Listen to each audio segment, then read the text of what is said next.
Outside the Omni Resort here in Orlando, Florida, Toronto FC, of course, staying at the resort directly over my shoulder. They actually walk to their training fields every day, a very short walk. This morning, the team released 5 players, some draft picks, and some TFC 2 prospects.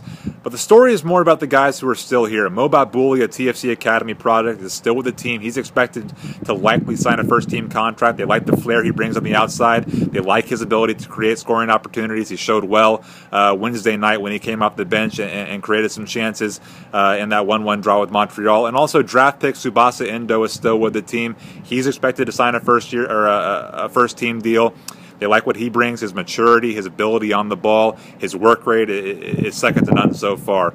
Also, Alex Bono, a reserve keeper, was sent back to TFC 2 this morning.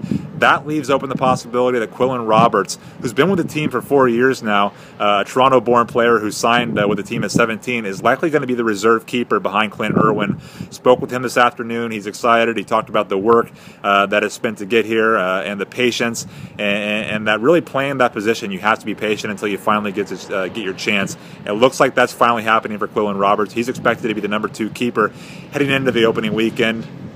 Josie Altidore took in training today from the bleachers, wasn't active. As you know, he suffered a hamstring injury earlier this week in training. Prognosis is probably a two-week absence. Might miss the first 2 weeks of the season. The good news for TFC fans is that Sebastian Javinko was back in full training. He suffered a small knee injury, took a knock to the outside of the knee, and was having some nerve problem on the outside of his leg. But he was in full training and he was active, and he very well could play a role on Saturday in the team's final preseason game. The team travels to Tampa on Saturday to play the Philadelphia Union in their final preseason match. They'll open the season next Sunday at Red Bull Arena. For the Toronto Sun, I'm Kurt Larson.